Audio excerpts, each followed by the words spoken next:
Welcome back to my channel. I don't know if you missed me, but I missed you.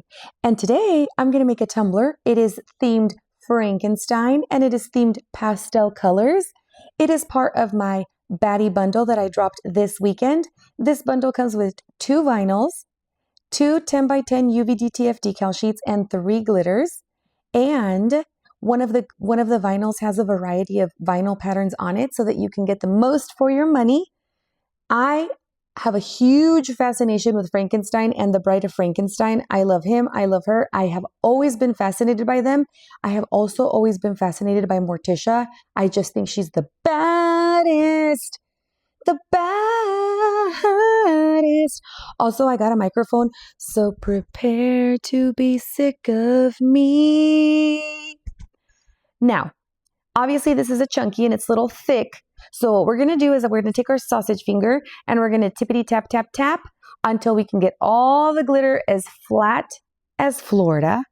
Okay, as flat as Florida, even flatter if possible, because we don't want to use too much epoxy to cover this. Now, I didn't need to do a second coat of epoxy because there is like a fine glitter mixed into this chunky mix. So it covered all of the little gaps in between the chunky glitter, and I painted my base pink, so that also made it easier. So 1 coat was enough, and then I put 30 mLs of epoxy over it, and there's some little pokies at the top that could cut your booger hook off, and if that happens, tell me, how are you going to pick your nose? How? You're not going to be able to. How are you going to pop your pores? How are you going to pop your pimples? You're not going to be able to. So just be very careful because you need all your fingers. So I go all the way around the rim and I scrape all those little pokey glitters off with my X-Acto knife, and then I sand it so that it's smooth. And then if there's any other little bumps anywhere else in the cup, I also smooth those down by sanding it. Now I'm going to design half a template on my Procreate. I'm going to measure my tumbler now that it has epoxy over it, and I'm going to measure its width and figure out how wide I want my design to be. Now I'm going to call this design Diamond Magic. I know you guys remember me coming up with a diamond a few years ago, and I haven't made a diamond cup in a really long time. So I just thought, you know what? Let's revamp the diamond and give it a little pizzazz, a little sparkle, if you will. So I created this template using my Procreate. I'm going to upload it into my Cricut design space. It was super easy to make. Do not let Procreate intimidate you. Procreate is not that scary. So I went ahead and I cut this out of vinyl. Look how cute it is. Oh my gosh, I'm obsessed with it. I'm going to put some transfer paper on it, some transfer tape, and then I'm going to get it on my cup. Now, if you guys are interested in learning Procreate, I do teach Procreate in BADDIEE University, but I will also do my best to upload some more Procreate tutorials. If you're new to my channel, I do already have a few Procreate tutorials uploaded that are beginner friendly, so definitely check those out. I will provide a link to my Dropbox so that you guys can download this template for free and use it. Now, if you look towards the wider part of the triangles, they're not a perfect triangle. It's kind of cut off a little bit on the side. That's something that I didn't pay attention to when I was designing the template, but not to worry, because when we put our washi tape over it, we're going to be able to keep the line straight and make it look like it's a perfect triangle. Don't even worry your pretty little heart out. It's going to give you wrinkles. Now we are going to go ahead and cut all of the excess transfer tape around our design, and we're going to place it on our tumbler. I'm super excited. Don't forget that you can size this to whatever size you need when you originally designed it in Procreate. So I designed it to make sure that it was the length of the cup. That way when you stretch it out in Procreate, you don't distort the actual design. Once I got my vinyl on, I took some washi tape just to establish the other half of the tumbler and know exactly how much space I have for my other design. And lately, I have been obsessed with putting lots of different vinyl patterns on one cup, different colors. And I have just been obsessed with how these cups turn out. So I'm going to use every single one of these patterns on the backside. Honestly, the teal Frankenstein is probably my favorite because not only does it have Frankenstein, but it also has the Bride of Frankenstein on it.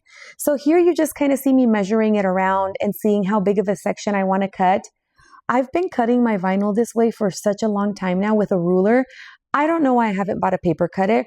I'm going to order one on Amazon as soon as I get off this as soon as I get off this voiceover, because I just feel like it's going to make my life easier. But if you don't have a paper cutter, or if you're not in a position where you can buy a paper cutter, this method works perfectly fine. I've been doing it for such a long time that it's just become like second nature to me. It is more work than having a paper cutter though, I will say that. So once I get the sizes exactly how I want them, I like to use 1/2 inch tape to use as my spacers. And I do that because I want to make sure that there's space in between all my different vinyl so that you can see the glitter. I see your true glitter shining through. I really hope this microphone is enhancing my Mariah Carey voice. And then I just kind of start like doing little sections and putting spacers in between and kind of figuring out, this is kind of like Tetris. Put the vinyl wherever you want it, wherever you think it looks good. Use whatever size tape you want as your spacers. This is your design. You can tweak it however you want it. This is how I decided to place all my vinyl. And as you see, in between every single section, I come back with another spacer. I also do this to keep everything perfectly straight, so that it looks very symmetrical and I don't have anything crooked. And once I get my final piece of vinyl on there, I remove all of the tape and just kind of look at my work and see if I like how it looks. Now I'm going to go ahead and go in with vinyl stripping right now. I know that normally you would want to epoxy over vinyl stripping so that you can't see the vinyl crease underneath. However, I am going to do double vinyl strips. I'm going to put one vinyl strip and then another one on top. So you're definitely not going to be able to see the little edge of the vinyl underneath. Now, if you know me, I have a washi tape obsession. I get all my washi tape on Amazon, and sometimes I find some at Hobby Lobby, but I find the most on Amazon. Now, these are washi tapes that I have been collecting for years. And I actually just ordered another acrylic drawer because I have so much washi tape that I'm running out of space. But I kid you not, it makes your life so much easier to not have to cut your own vinyl strips. It's totally okay to cut your own vinyl strips if you want a specific color palette. But I feel like doing patterned washi tape just gives your cup so much character. And I'm going to show you guys a close-up when I'm done, just so you can see how pretty the washi tape is. It matches the vinyl. It's got polka dots. Some of it has stripes. And I just think it adds so much character to this cup. And I love it so much. Honestly, you could never make me hate washi tape. Now, I do recommend that you seal your washi tape. Most epoxies do repel any sort of washi strips, any sort of holographic vinyl, any sort of metallic vinyl strips. So I always use Mod Podge to seal it. Mod Podge has worked wonderful. I've been doing it for years.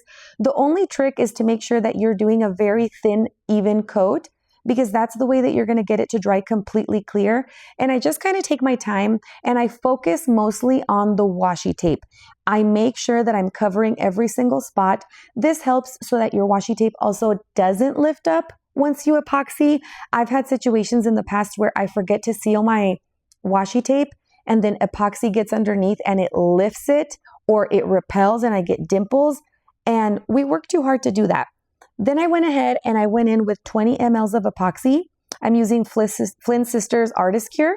And we're going to go ahead and let that dry overnight. And then the next day we're going to come in. These are the 2 UV DTF decal sheets that you get with this bundle. They are still in stock on my website, so you can still snag them today. Use discount code Mayramakesit. I also have a ton of other bundles and tons of UV DTF decal sheets that you can choose from for your designs. I like that these have a clear backing because then I can just line them up and make sure that I do like where I'm going to place them. Now, I know what you're thinking. The spooky is kind of clear and you think that it's hard to see. That's exactly what I was going for because I didn't want it to interfere with my design. I just wanted it to be there, but I didn't want it to cover up anything. So I personally love how it looks. And then I was trying to figure out where to put my Frankenstein and I found the perfect spot for it. I think it looks so cute. I love it so much. And I also have made a Frankenstein cup that is in neon green, purple, and black if pastel is not your vibe. Here's a picture of the other Frankenstein tumbler that I made. I do have all of the UV DTF decal sheets on my website as well as all the glitter that I used. So if pastels are not your vibe, that's okay. You can totally grab the other color palette on my website. This is what the decals are looking like so far. I am obsessed. I also designed these little outlines for like the shape of Frankenstein's head, and I think they look so cute and they don't overpower the design, they just add to it. And I think that adding the UVDTF decals is the best part. This is the part where you really get to make your design come alive and just kind of place them wherever you feel like they look good. I also took some of the lightning bolts and just placed them in different areas and kind of just sporadically placed them. This is what it looked like when I was done placing my UVDTF decals all over it. I'm completely enamored. I love the pastel version of Frankenstein. Let me know down in the comments below if you prefer the black and green Frankenstein that I made or the pastel Frankenstein that I made. I love them both equally. Once I was done, I went ahead and moved on and added 30 mLs of epoxy. I never seal my UVDTFs and I've never had an issue with the epoxy repelling them, but you absolutely can seal them if that makes you feel better. Nothing wrong with that. Just, better safe than sorry. And this is what the final product looks like. I'm obsessed with it. Let me know in the comments what you think. Thank you so much for being here, and I'll be back next week with a really beautiful Victorian design. Besitos!